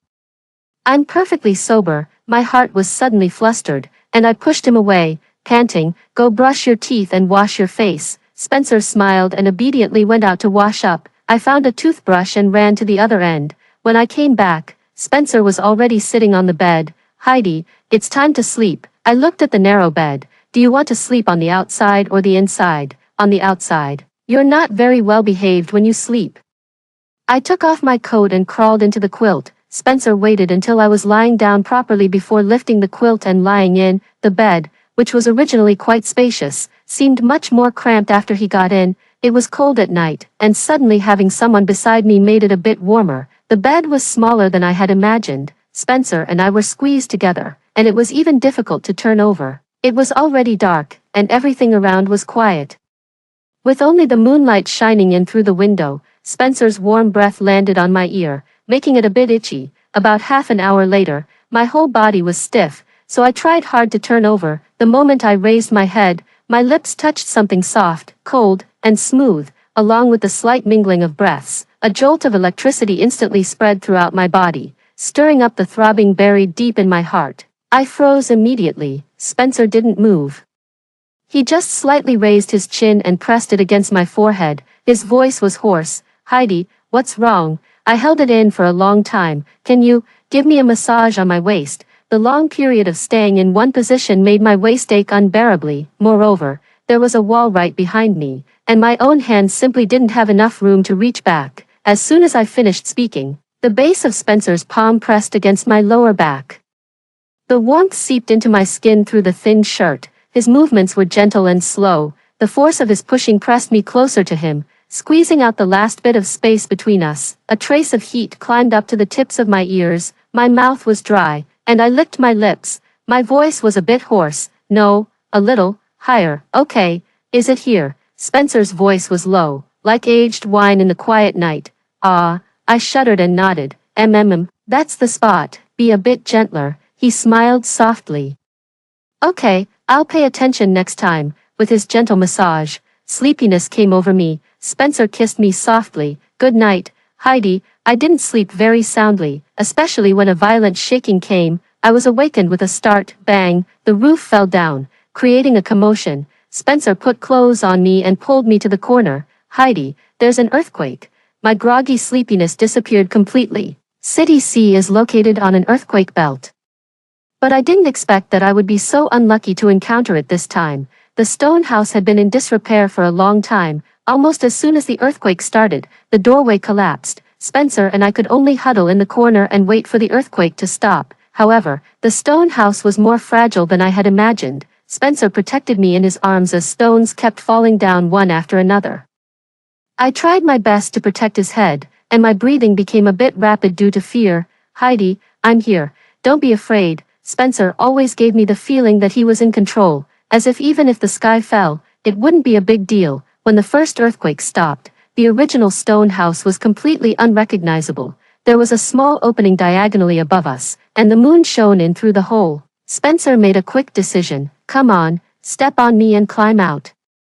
We both knew that aftershocks could come at any time, and this small opening could close at any moment. A complex emotion welled up in my heart. Spencer looked at me. There's no time left. If one of us can survive, that's something. My nose tingled, and without saying a word, I stepped on Spencer's arm and climbed up the rugged rocks with my bare hands. Below, Spencer gave a strong push with his shoulder, and I rose up a large distance. In an instant, I grabbed the edge of the small hole and, with all my might, crawled out of the hole in a sorry state. Standing on the pile of rocks, the fresh air blew over. I turned my head and reached out my hand to Spencer, shouting, Spencer, come up. Just as Spencer was about to reach out his hand, an aftershock hit. I watched helplessly as the stones fell and blocked Spencer's face. My mind went blank for a short moment. There was a tugging behind me, and many people pulled me down from the pile of stones. The aftershocks are still going on.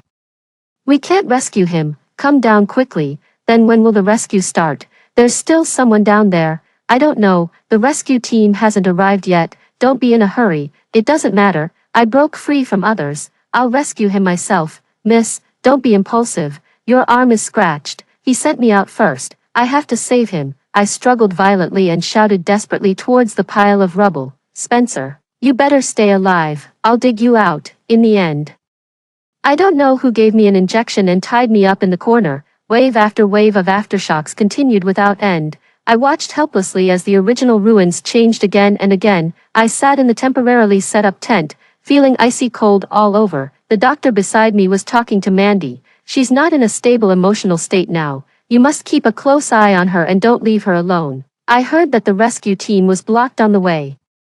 With the spontaneous rescue efforts we organized, we couldn't save many people at all. I was icy cold all over and didn't listen to a single word of the other's consolation. I remembered the first time I met Spencer. At that time, I had just started learning to do business and suffered a setback under him. I went back and cried to my mother for a long time, scolding him for being a bad person. At that time, Spencer, who came to apologize to my mother, heard me. He didn't laugh at me. Before he left, he said to me, "Heidi, you did a great job, much better than I did on my first try." Over the years, he has taught me a lot of things both openly and secretly. He has pushed me to the edge of the cliff time and time again, but he has also pulled me back from the abyss, shaping me into a tough and competitive person. My mother said that Spencer could have easily brought down the Smith family, but he gave me time to grow and cultivated a thorn in his side for himself. Why on earth?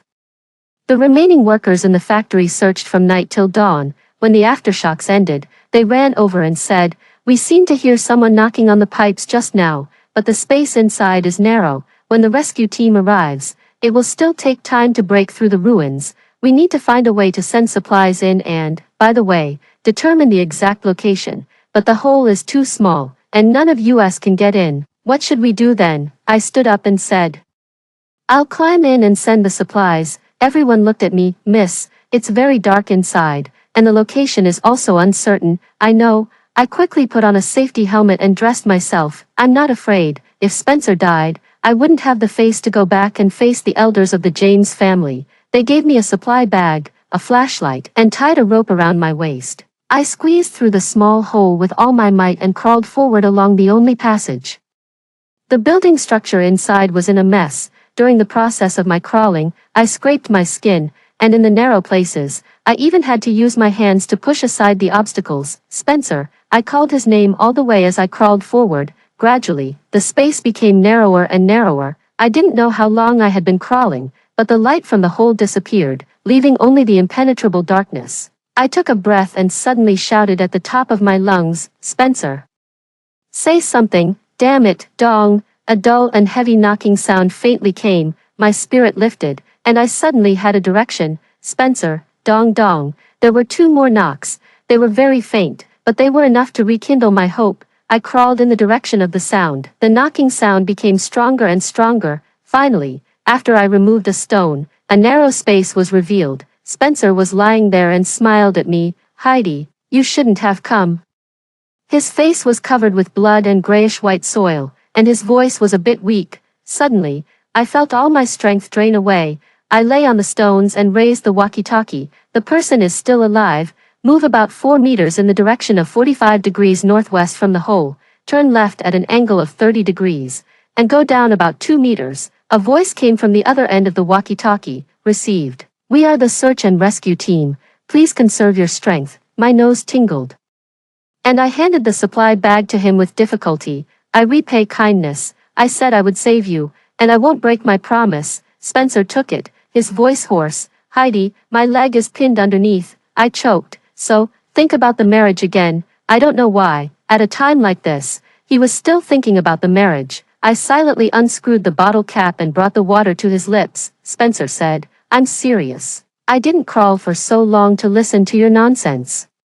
If you say one more word, I'll slap you." I stuffed the water into his mouth. Spencer took a few sips in my hold, then leaned back with difficulty. "Go back." "I can't go back." "What do you mean?" His expression tightened. The stones behind me fell down. Just now, a rare look of anger appeared on Spencer's face. For the first time in all these years, he scolded me. "Heidi, are you out of your mind? Try scolding me again." "Spencer, you bastard." Spencer was taken aback. "You're out of your mind." Without saying a word, I covered his mouth and bit him fiercely, and tears streamed down my face. Spencer was stunned and hugged me tightly until I could hardly breathe. This kiss was like a fight. In the end, we were both out of breath and looked at each other without saying a word. Spencer held my face in his hands and touched it again and again. I knew you were stubborn. You have to change this bad habit. I reached out and touched his leg. Fortunately, it wasn't crushed to death. I can't change my stubbornness. Maybe in the next life. Spencer hugged me and said, "It's not too late to think it through now. If it's any later, I won't let you go. I'll drag you along and spend a lifetime with you. I'm not leaving." I looked at the place where his leg was pinned. It wasn't crushed to death. "Do you feel dizzy or cold? Do you have any feeling in your leg?" Spencer said. "I'm all right. My foot is numb." I raised the walkie-talkie and reported the situation to the ground. The doctor told me to stay as I was and not move. Everything around fell silent. I leaned against Spencer, feeling exhausted. "Have some more water. Save it," Spencer said. "You need to drink it too." His body temperature came through without missing a bit, still warm and hot. "Aren't you afraid of dying?" I nestled in his arms. "Are you afraid of me dying?" Spencer asked. I licked my dry lips. "Yes," Spencer smiled. "If you're afraid, then I'm afraid too." The time waiting for rescue was especially difficult to endure. In the darkness, we talked occasionally. In the end, when I was feeling drowsy and about to fall asleep, Spencer nudged me. "Heidi, we're going to get out." I thought he was talking in his sleep. The next second, a bright beam of daylight shone down from above. The sound of people talking suddenly rushed towards us, and dust was flying everywhere. Someone shouted loudly, "Send a few people over here and rescue this person first." Spencer let go of my arm and said to them, "She has large areas of abrasions on her arm. Be careful." I was dragged out. When I looked back, I found that a group of people had already surrounded Spencer.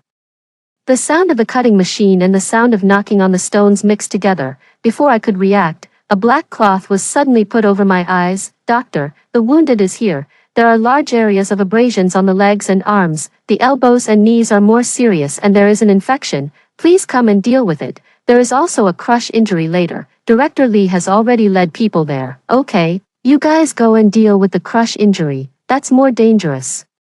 Pay attention to the vital signs and ask the rescue team to stand by." My ears were buzzing. It was only after I got used to it that I asked, "Is he in a very dangerous situation?" "Yeah, it depends on the severity of the crush injury. Generally, the condition deteriorates after they are rescued." "Are you a family member?" I was silent for a moment. "Not yet. We will inform his family." After they gave me some simple treatment, they took me to a nearby hospital.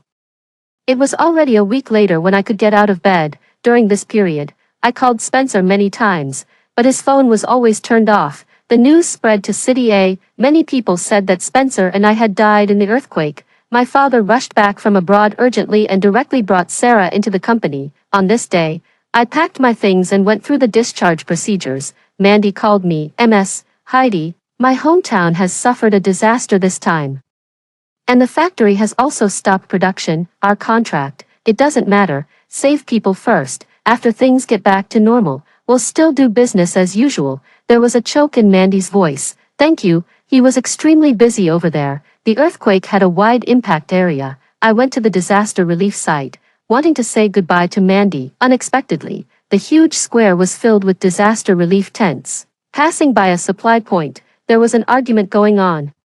"Do you have any conscience at all? You're using those expired instant noodles to deal with us. If they get sick from eating them, how can they still rescue people?" Behind that instant noodle box, a piece of paper was peeled off, revealing the real production date on the back. The noodles were already a year past their expiration date. I suddenly saw the label of the Smith family group printed on the back of the staff member. Sensing that something was wrong, I walked over and peeled off the paper pasted over the production date one by one. They were all expired instant noodles. "Who sent you here?" The man gave me a sneaky look. "It was all an accident. It's not our fault." I picked up his work badge and called my secretary. "Ms. Heidi, are you okay?" "That's great. When will you be back?" "I'm fine." "Has the company donated supplies recently?" "Yes." "It was supervised by Ms. Sarah." "Sarah, yes." Some people around had already started taking photos of the supply point. "Handle this matter again. The funds will be advanced from my personal account. The supplies must be transported to City C within a day. Contact major media for reports, and admit the mistake and apologize in a timely manner. Also, Tell the chairman and all the shareholders that Sarah used expired instant noodles as disaster relief supplies. If they want the Smith family to go bankrupt, they can let her continue handling things. After hanging up the phone, the staff member's face had turned pale. I threw the expired instant noodles into his arms and sneered, "You'd better know what you're doing." I put on the clothes of a volunteer and bowed to the people present. "Sorry, I'm the person in charge of the Smith family group. We will take full responsibility for this mistake. Please give us another chance." Everyone was emotional and their words were intense. They almost started a fight. Mandy suddenly rushed out of the crowd. "Hey, why did you get out of the hospital, and you came to this kind of place? It's so chaotic." He came over wearing a tattered coat, his hair was wet, and he looked a bit embarrassed. It seemed that he had been up for several days. "There's something wrong with the company." Mandy saw the situation at the scene and his face changed. "Expired instant noodles. What's going on with you guys?" "It was done by my sister, I'm sorry." Mandy frowned and thought for a while. Suddenly, he understood the ins and outs. He took a loudspeaker and stood on a stool, shouting, "Everyone, I'm Mandy. I guarantee with my life that Miss Song is a good person who keeps her word. Not long ago, she was just rescued from the ruins and was also a victim of the earthquake. There's no reason for her to harm her compatriots at this time. Please believe her, and also believe me." Mandy had done a lot of charity work over the years and had quite a lot of prestige locally. With his guarantee, the dissatisfied voices decreased a lot. After his earnest persuasion, the people around finally dispersed. "Thank you." Mandy jumped off the stool. "Sincere hearts can win sincere hearts." Ms. Song didn't take advantage of the situation when others were in trouble. This is my way of returning her kindness. Since such a big mess had occurred, I decided to stay in City C for the time being. Spencer's phone couldn't be reached all the time. In the dead of night, I couldn't help but let my thoughts run wild, so I simply kept myself busy. Late one night, I was burying my head in eating a boxed meal when my phone suddenly rang. Heidi. Hearing that familiar voice, I paused in my actions. My eyes felt sour, and my chopsticks dropped with a clatter. "Sorry, I just woke up." Spencer spoke with some difficulty, and his voice was extremely hoarse. I didn't answer. I took a sip of cold water to wash down the food in my mouth and asked with a sob, "Where are you?" "At the Central Hospital of City C." "Okay." I hailed a taxi on the side of the road and headed straight for the destination. Spencer was sitting in a wheelchair, waiting at the hospital entrance. When he saw me, he called out softly, "Heidi." I walked forward 2 steps with a chill all over me. With red eyes, I asked, "Are you disabled?" "Temporarily disabled." Spencer looked a bit haggard. There was a faint smile on his face, and his eyes were filled with me. "Congratulations, you got what you wanted." I used to hope that Spencer would have bad luck every day. Now, I couldn't even manage a smile. "Do you believe that I'll snatch your business away tomorrow?" Spencer smiled and struggled to take out a ring. "Heidi, will you marry me later?" I found out that after Spencer was rescued, he was sent to the intensive care unit. After a crush injury is treated, the condition is most likely to worsen. Spencer had a narrow escape from death. As soon as he recovered, he borrowed the old man's mobile phone at the door to call me. He said that when he saw me getting out of the taxi and almost tripping over a stone when I ran forward, he didn't want to wait any longer. There was no proposal ceremony. All he could think about was marrying me. I accompanied him until he recovered in City C. When we were leaving, Mr. and Mrs. Mandy specially came to see us off. The day after we got the marriage certificate in City A, I kicked open the door of Spencer's office again. The members of the secretary's office at the door were even more attentive. "Madam," I smiled slightly, "please still call me Ms. Song." Ms. Song. Ms. Song. Spencer's boss chair had been replaced with a wheelchair. He was sitting by the window, his eyes gentle. "Heidi, you're here." I leaned in front of Spencer and asked sinisterly, "Does Mr. James want to explain to me when you discussed this cooperation with Mandy?" Spencer crossed his hands and placed them on his knees neatly, looking like he was admitting his mistake. "I just negotiated another order. I didn't earn as much as you." "Fine." I tried to take off the ring on my ring finger for a long time but couldn't. I smiled and said, "I originally thought that Mr. Spencer was with a broken leg. Now it seems that whether your leg is broken or not doesn't affect your ability to talk about business. I think tonight's dinner can be cancelled." His lower leg was fractured and in a cast, making it inconvenient for him to move. He had endured it and stayed in bed for a week. After he passed the critical period, he borrowed the old man's mobile phone next door to call me. I was originally a bit touched and specially reserved a candlelit dinner for us to have a meal together in the evening. But he had been making money with Mandy behind my back. He's really something. Heidi, Spencer called me. My leg hurts again. I was so angry that I laughed. Oh, it hurts again. Spencer's face turned pale, and his voice was hoarse. It really hurts. I saw that his expression didn't seem to be fake, so my heart tightened and I leaned closer. A hint of a smile flashed in Spencer's eyes. When I got close, he suddenly put his arm around my lower back, pulled me over, and kissed me. Realizing that I had fallen into his trap, I punched his chest, but he grabbed my hand with his big hand and held it behind my back. His hot breath hit my face. Spencer's kiss was very gentle, with a bit of guilt and flattery. Heidi, you can do whatever you want to me when we get home. Can we not cancel the dinner? How dare you mention dinner to me? I sat sideways on his lap, and my soft hair hung down beside Spencer's face. His arm firmly supported my lower back, and he said softly, "Actually, it's okay if we don't have dinner, we can just go home directly." Shoo. I made a gesture for him to be quiet and leaned close to Spencer's ear and said, "Mr. James, keep dreaming." Spencer's face darkened. Before he could catch me, I jumped off him with a laugh. "Heidi, you'd better not wait until I stand up, then I'll just wait and see." Although we had gotten the marriage certificate, I still had a lot of things to deal with, especially Sarah, who was crying and wailing at home every day. The first batch of disaster relief supplies sent by the Smith family group had become an indelible stain after being reported by major media. My father was busy dealing with this matter every day and was at his wit's end. During dinner one evening, the argument started again at the dining table. It all started because a news report was being shown on TV. I stood in front of the camera, apologized on behalf of the Smith family, and Mandy vouched for me. In the end, a new batch of supplies successfully arrived in City C, and the Smith family made a timely donation, showing their attitude. At the same time, many people on the internet were talking about it. I heard that the second daughter of the Smith family was born to a mistress. It was her who sent expired instant noodles to people. Is this person crazy? She's bad herself and makes her sister take the blame. What kind of person is she? Sarah suddenly threw a plate and started yelling at me. "Heidi, you just can't stand me, so you're trying to harm me." The splashing fragments flew into my father's steak. He was so angry that he threw down his fork, closed his eyes, and didn't say a word. I looked at her coldly. "Did I tell you to embezzle the disaster relief funds? Did you give the money to me? Did I teach you to transport the expired instant noodles there?" Sarah shouted hysterically, "The expired ones won't kill people. If you don't say it, who will know? Do you really want the Smith family to have bad luck?" "Enough," my father shouted coldly. "Sarah, how long are you going to make a scene?" "Dad, I wanted to save the money to buy you a birthday present," Sarah cried. "I'm not like my sister. She's rich and can buy you anything I've asked, and the instant noodles won't kill people." My father's lips trembled, and a trace of heartache flashed across his face. He turned to look at me. "Heidi, you can handle this matter well." At this moment, I could no longer pretend to be good-tempered and obedient to him. "Dad, the other day, when I narrowly escaped death from the collapsed ruins in the earthquake, did you show any concern for me?" I sneered. He was taken aback. He didn't expect that one day I would speak to him in this tone.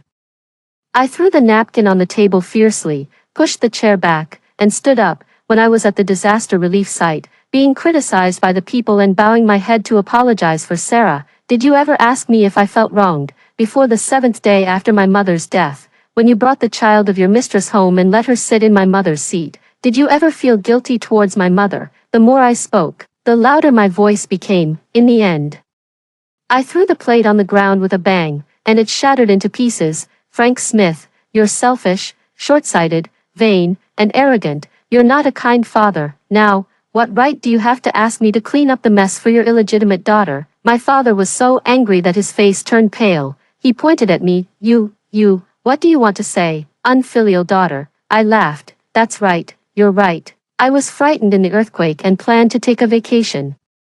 I'll leave the company to you. I hope you can protect your favorite little daughter in this public opinion storm." I drove to Spencer's apartment. I skillfully entered the password. When I opened the door, it was pitch black inside. Spencer wasn't at home. Recently, his leg has healed, and he has started working day and night again. There were several bridal magazines on the coffee table. Many things in the house had been replaced with double sets in the storage cabinet in the corner.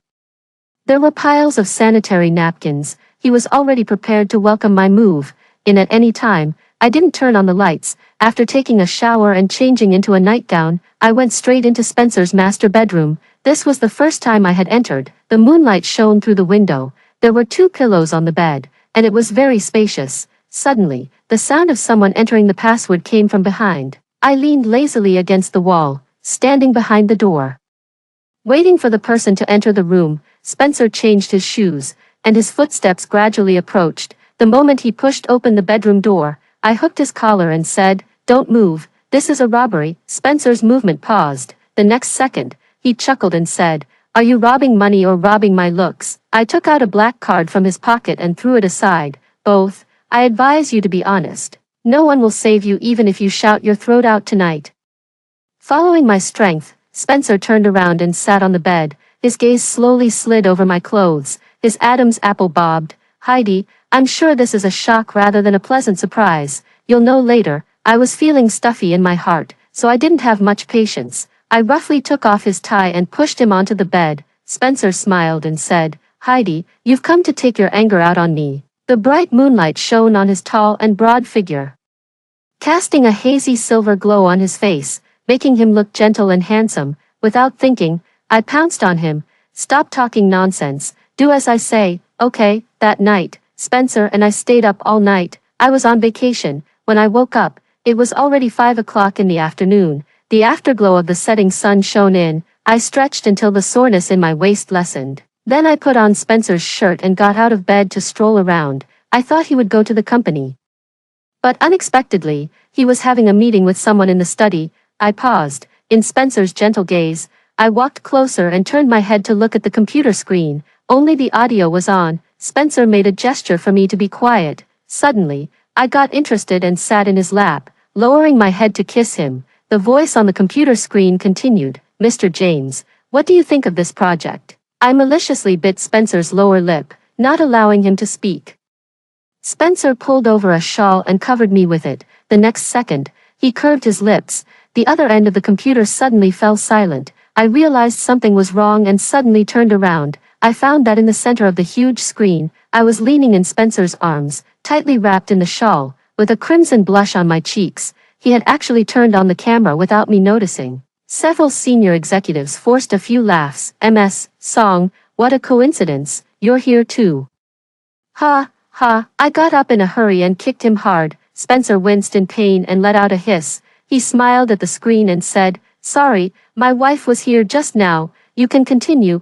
I walked out with my back to him, and my ears turned bright red. In the following days, the gossip news about Spencer and me started. The paparazzi found out that I had been living in Spencer's house for several days. Coupled with the fact that Spencer didn't stop his subordinates from spreading gossip, soon the news that our relationship was harmonious spread throughout City A. My phone became extremely lively again. It was several shareholders of the Smith family group calling. "MS, Heidi, when will you come back? Isn't my father there? If there's anything, talk to him and my sister." The several shareholders were silent for a few seconds and then said, "We unanimously believe that Frank Smith is not suitable to continue as the chairman. Now, only you can save the Smith family. Moreover, you and Mr. James are happily married. We're still waiting to attend the wedding banquet." These were all old foxes who had lived for many years. I wasn't surprised at all that they could say such things. I smiled and said, "Well, you guys better discuss it. I'll listen to what you mean."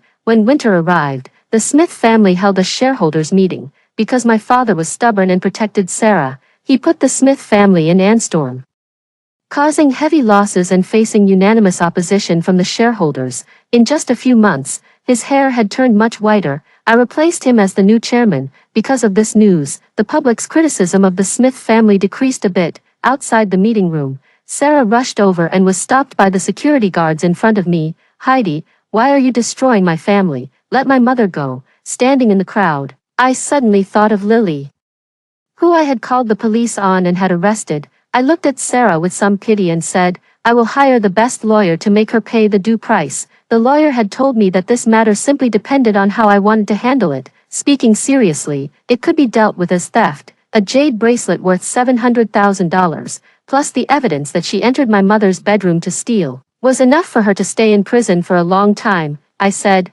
Just do it like that. It wasn't just the $700,000 bracelet. She had stolen too many things. She deserved it. That evening, I returned to the villa. My father was actually in my mother's bedroom, looking through the old photo albums. The setting, sunlight shone on his pale hair. I stood coldly at the door and said, "What are you doing?" He was startled. "Heidi, I walked over and saw the photo in his arms. I said, "There's no you in this, no need to look." This was when I was 3 years old. My mother took me to the amusement park. You should have been with Sarah at that time. And when I was 5, I went to learn painting and accidentally cut my hand with a small knife. My mother took me to the hospital to get a tetanus shot. You were drunk that day and scolded me severely, saying that it would be better if I were a boy. Otherwise I was too delicate. Dad, before I was 13 years old, I always thought that you didn't like me because I wasn't a boy. Later, I saw you holding Sarah and asking her which flavor of ice cream she wanted. Then I realized that you just didn't like me. You were born to dislike smart women. This is not my fault. It's your incompetence. You've always been punishing me and my mother with your incompetence. I took the photo album from his hand. So, Dad, don't blame me for being cruel to you. The shares in your hand are enough for you to retire, but this house is in my mother's name. She left the house to me. Please leave. My father's face turned pale. Heidi, Dad was wrong. Does it have anything to do with me? Just because you were wrong, do I have to forgive you? I turned my head and called Lucy. Lucy rolled up her sleeves and walked over nimbly. My father is leaving. Pack his things. See where he wants to go and ask the driver to take him there. Sure, young lady. By the way, clean up Sarah's room too. Where should we send her things? Send them back to where she came from. Leo had already been sent abroad by Spencer. It was a good thing for Sarah to return to the world that belonged to her. In the living room, Sarah was being dragged by the security guards, crying and screaming, "This is my home, why are you driving me away?" I held a course schedule with absences and threw it in Sarah's face. Believe it or not, from the very beginning, I had thought of a way out for you. It's you who didn't want to take it. Bah, you're as cheap as your mother. Heidi, one day, you'll end up like your mother, with no one loving you. At this moment, I suddenly realized that in this world, there were really people who could be sought at. They could take other people's things as their own with peace of mind and, when you wanted to seek justice, condemn you with an ugly face. Such people were extremely disgusting. I walked over and slapped Sarah hard across the face. I used a lot of strength, and my hand hurt. A handprint appeared on her face, and she was stunned. I laughed out loud. I've wanted to do this since the first day you came. Excuse me, security guards. In the future, as long as you see her near my house, call the police. Suddenly, there were 2 fewer people in the house.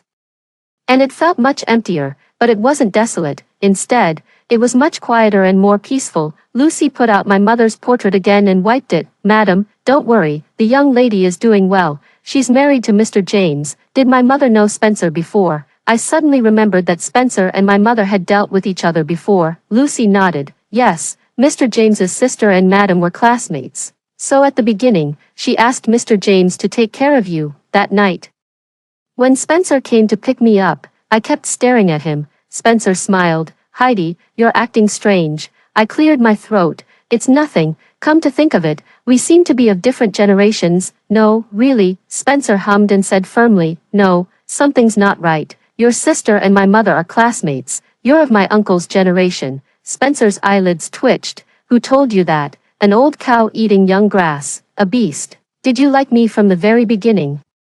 Spencer twitched the corner of his mouth. "I'm not that perverted." "Then when did you start?" "I don't know." Spencer turned the steering wheel. "Maybe it was love that grew over time." "Love that grew over time? You let me get engaged to Leo. If I remember correctly, it was you who first proposed the engagement." Spencer was a bit helpless. "It was my father who proposed it." I corrected him. Spencer parked the car and turned around, looking at me seriously. "Heidi, I love you.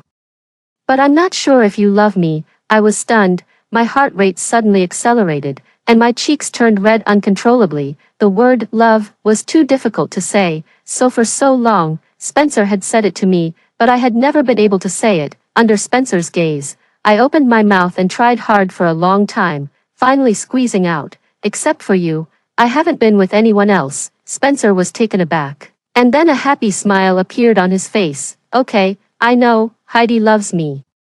My ears turned hot. I turned my head. opened the door, and got out of the car. Spencer followed slowly behind. A beam of setting sunlight shone from behind. Spencer's shadow finally overlapped with mine. After seeing a failed marriage, perhaps for the rest of my life, it would be difficult for me to express my love again. But at this moment, the man standing behind me understood me. A gust of wind blew, and the fragrance of Spencer's perfume came again. It was the fragrance of cold pine. I was a bit curious. Spencer, why do you always use this brand of perfume? Guess, he was still being mysterious. I didn't take this matter to heart until one day, when I was chatting with a classmate who had studied abroad with me. She mentioned Europe at Christmas and said that I should definitely go there again if I had time. She also said that the old perfume making shop was still there and that I should go back and take a look. Suddenly, a picture flashed in my mind. At Christmas that year, I finished my studies in Europe and returned to China. It was snowing heavily on the day I got off the plane. My mother was waving to me under the street lamp. There was a person standing beside her at that time. He was wearing a camel-colored coat, with his hands in his pockets, and his eyes and eyebrows were gentle. After I gave my mother a hug, I suddenly realized that he was my mother's friend. So I hurriedly picked out a bottle of perfume from my luggage and gave it to him. I said politely, "Hello, uncle. This is the perfume I brought for you from Paris. Please give me more advice in the future." Spencer took it and said, "Thank you." So, Spencer had lied to me. His feelings for me were not love that grew over time.